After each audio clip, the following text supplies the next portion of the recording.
He's a comic actor, a master impressionist, star of numerous classic comedy films, not to mention an early 80s cast member of Saturday Night Live when it was really Saturday Night Live. He's also author of a new memoir, packed with behind-the-scenes stories about his incredible life in showbiz and beyond. Average Joe, the memoirs of a blue-collar entertainer.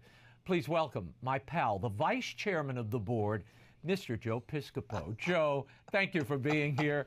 I'm delighted. Tell us how you got into this business, Joe, and who your first inspirations are. I thought it would be Sid Caesar or Milton Berle or somebody, but it wasn't. Yeah, very close. And Raymond, honored to be with you always. Yeah. Really always an honor to be with you, dear friend. And thanks for reading the book. I appreciate that very much. But you know, the funny thing is, when I was a kid in Bloomfield, New Jersey, and we'd be watching the Ed Sullivan Show, and I just could distinctly remember, third grade maybe I was, and there was a guy, and this is really esoteric, so stay with me if you would. There was a guy named Guy Marks, and he was a comedian out of Philadelphia. And he would do like bits, and also a guy named Frank Gorshin. These guys would do bits. They would set stages and say, what happens if this guy, if Humphrey Bogart, walks into a bar? And say, I was mesmerized by that. Not Jerry Lewis was always my icon, and you doing the greatest Jerry Lewis interview ever. You know, that's show business legend. We all know that. So Jerry was like a hero to me, watching The Nutty Professor back then. Yeah. But these guys and Ed Sullivan doing characterizations, that caught my eye. Not the Alan Kings, not the Milton Berles, not the stand-ups, the guys that would just do characterization. Isn't that funny? I got sucked right into that. Yeah, and they were kind of impressed. I mean, Frank Gorshin was a renowned impressionist. Of course, people know him from the Riddler on the old Batman show, but he was much more than that if you've ever seen his act, you know. But you say you weren't a comic, Joe Piscopo, but why were you in comedy clubs? Yeah. Well, just to get a platform to become a working actor. So when I went and I got out of college, and my father, God bless him, rest his soul, was an attorney, and I knew I should have gone to law school. He could have probably got me into law school, and I would have been with him in Jersey representing, you know, the blue-collar workers like Pop did. And I said, let me try the comedy thing, because, Ray, I didn't want to, like, get to an age and say, geez, I wonder what would have happened if I ever did that. So I said, I got to go to the comedy clubs. Let me get on stage. They could see me, and then all I wanted to be is what I am now, just a working actor. Are you working? It's about working. It's about the journey. Never wanted to be a star. Never wanted to be a stand-up comic. So I went. I put like 5 minutes together. Went to the improvisation. 1976, when New York was really rough. You think it's bad now? It was really rough back then. And the story goes, as I said in the book, it was true. I said, let me try audition night, Sunday nights. And I went in, and I went through the Lincoln Tunnel and went around 8th Avenue, came down 9th Avenue, 44th and 9th, the legendary improvisation comedy club.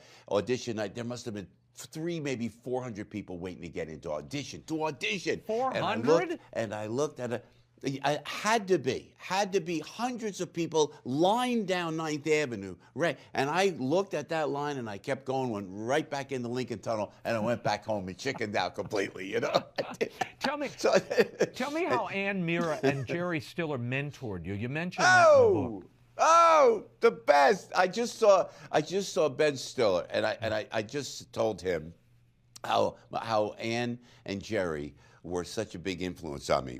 So after a while, when I went back, we would have to get there at noon to audition, and then at 8 o'clock, Judy, I remember everybody, Judy would come out, she'd hand the numbers out, and we'd get on stage. So you do audition, and after a while, and then Chris Albrecht, as you read in the book, was the guy that made me a regular at the Improv. Meant you had to hang out in the dark, dingy bar till 2:30 in the morning and play before like 4 drunk people. That was a regular, you know. But who was in the bar? It was Stiller and Mira. It was Ann and Jerry, and they were there, and they could not have been nicer. They were just so kind to me, and they said, look, you gotta work. And then they said to me, and they said, you gotta do the commercials. I said, I could do commercials? Yes, somebody will come in, they'll see you on stage, you'll be able to do commercials, make money, and that's the money. So if you make money doing commercials, you can really do what you want to do in your career. And they were really influential, could not have been nicer. And we were scared. We were all scared back then. Yeah, of course. And Ann Amira particularly was so nice. They were sweetheart. They gave me the best advice. You want to do commercials, you'll make money, so you could go like this. You remember this, the Italian thing? Yeah. You could do, do what you want. Yeah, well, and Larry David was also a comic at the same time and a writer. Was he on SNL when you were there? Yeah, he was for a minute.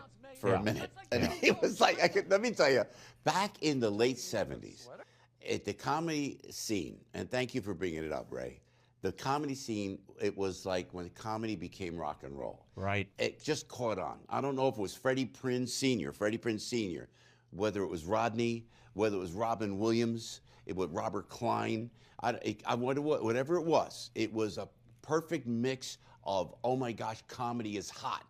Everybody had to do comedy.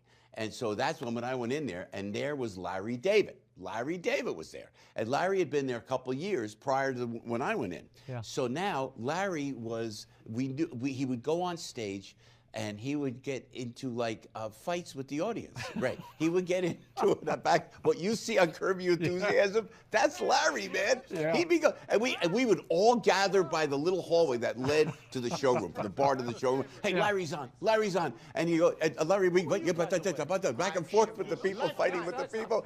And it was, you know what though? It was comic genius. You could see it was comic genius, But I've never seen him do a full set because he would always leave in a huff. It was so great to watch back then, He'd leave in a huff. Yeah, look, we have mutual friends, and he continues that routine today, Joe. But look, tell me, leaves in a huff. Tell me what you learned when I read in the book about Rodney Dangerfield. He was the first comic I ever saw live. I was 11 years old, and I begged my mother to buy tickets to 2 of his shows back-to-back in New Orleans. And I sat in the front row. He insulted me for half of it. It was fantastic. What did you learn from Rodney Dangerfield? Well, Rodney was a sweetheart, and he would come in, and I was the MC at that point. Right. And so I'd be on the stage at the Improv, and you could see the shadow of Rodney in the back light, in the back room. And I'll never forget this. And Rodney, I'll tell you, sweetheart, great guy, and blew that room out like nobody else. Rodney killed it. Pryor came into that room. All the greats came into that room. Nobody blew that room out. The improvisation, 44th and 9th, Hell's Kitchen in New York, late 70s, like Rodney. Joe, I can't thank you enough for being here. And the book, Average Joe, The Memoirs of a Blue-Collar Entertainer by Joe Piscopo, is available at bookstores everywhere. Thank you, my friend. We'll talk soon. And you all can stay tuned for the next part of this interview next week. Thank you.